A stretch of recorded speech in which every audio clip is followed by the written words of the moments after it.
Hey everyone, welcome to the video and look at this. It's the good old webcam location. Just you guys, me and my best friend Clyde. And even a microphone that I had all the time, but I decided to do some Eastern European technology, duct tape it and bring it closer so you can hear me better. So for this video, I thought I'm gonna do something fun. I've been playing a lot of Ghost of Tsushima lately, so I thought, I'm gonna draw a really fun samurai, this and that. But then this little guy here, Mr. Clyde, wanted me to do something more industrial designer and tutorially. So I thought, okay, how can I do that? And one thing that came to mind was the Suzuki Samurai. At least here in Europe, it was called Samurai, a small 4x4. So I drew that. So let's see how that went.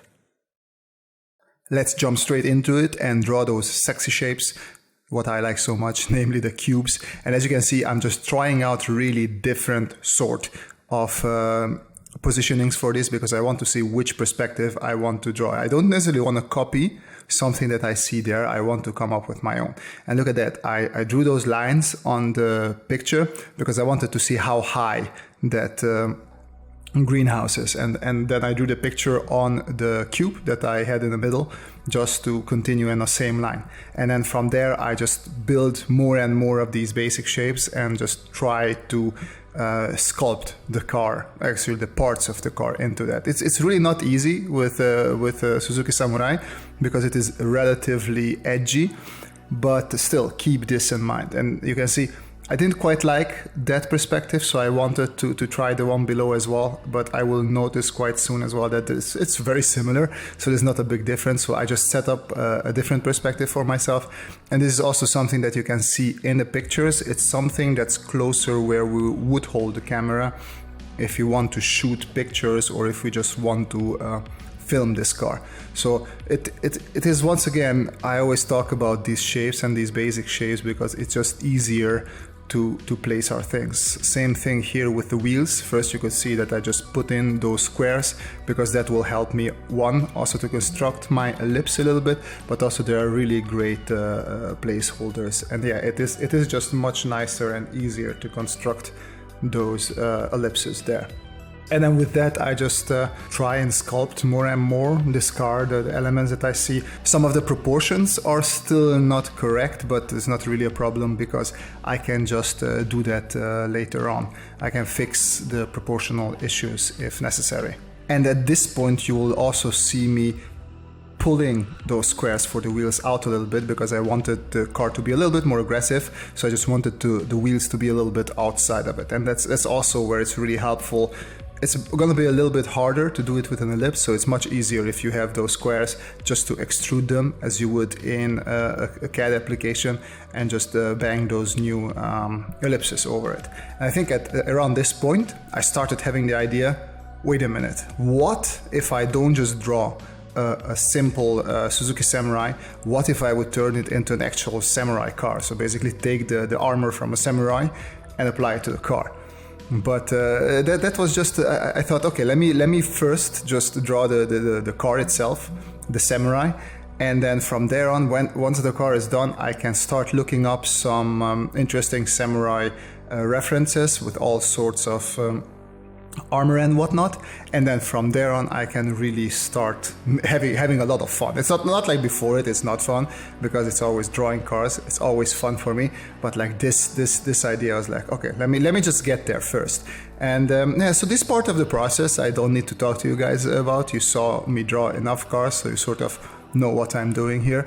One important thing is that I wanted to keep this sketchy. So I draw with two different approaches. Sometimes I just do a quick sketch and then I come in with a really nice and clean pencil or pen and I try to have those lines super strict.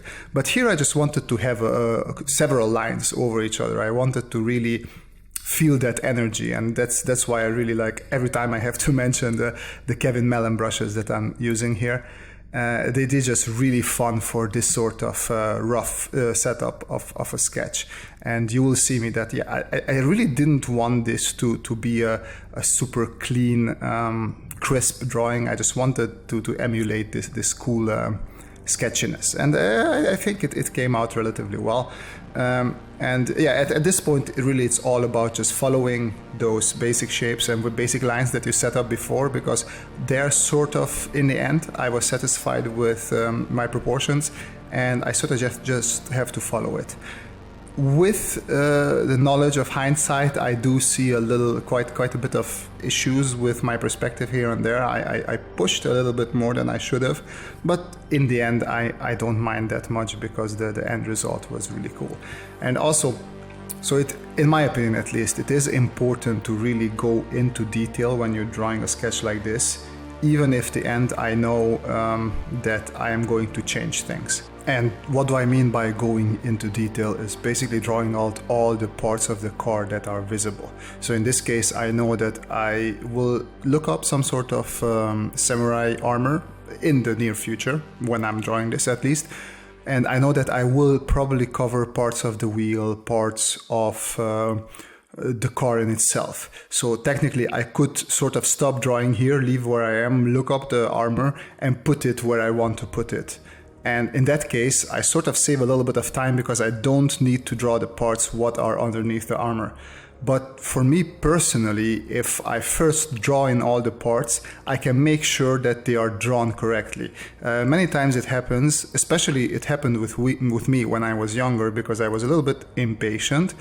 And especially when I was drawing characters, and for example arms or hands were a little bit hard for me to draw, so I just knew that, oh, okay, I can hide this arm with the cloth or with a shield or something. And you would think that, oh cool, that way I save myself some time, but it is actually not true, because people will still notice. Like it will be just visible and palpable that, yeah, you're not just hiding the arm, you're actually hiding the fact that you didn't know how to draw that arm. So after a couple of those mistakes, I decided to, you know what, let me always just draw out everything, make sure that I understand what I'm drawing beneath everything, and once that is drawn, then I can come in again, and then I can start building stuff over it and then erase whatever is underneath it. And yeah, the better you get, the less you need this, because you just have a better understanding of how everything works. But me personally, I'm feeling that I'm at a point where I just feel more secure if I make sure that everything is drawn out correctly, and then I come back later. I don't mind losing those couple of extra, I don't know, minutes, half an hour, no matter how much time it is, of drawing something and then erasing later. It just gives me a whole lot of calm, I would say. And with that, I'm pretty much done talking about at least the base Suzuki Samurai that you can see being drawn here. And I just wanted to touch a little bit on the whole idea that I was following here. So I wanted to just really draw a cool samurai and just show you how you can sort of build also human characters with industrial designery knowledge, because a lot of industrial designers do need to draw also other stuff other than just boxes. But I did have to go to a wedding, so I was trying to rush it and was trying to come up with something that I'm a bit more comfortable, because drawing a human will need more research on my part. And then I remembered, oh wait a second, there's Suzuki called Suzuki Samurai, and let's just go for that. And as I said, like halfway through I was like, oh, how awesome it would be if I can put samurai armor onto that Suzuki. And that's pretty much what I'm going to go into the next part of the video. And so what happens there, basically, I quickly opened a whole bunch of samurai pictures, including also a couple from Ghost of Tsushima, basically what I'm playing now. And I just try to see, okay, so what is something cool that I could do with this car?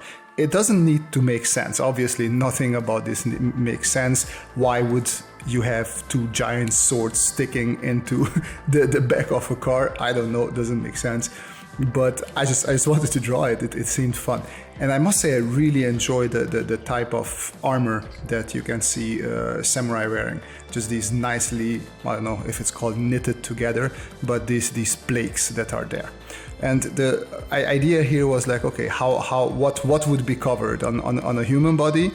You usually see the legs covered because those are nice to well, nice, but those are easily to be can be easily cut, not nice to be cut.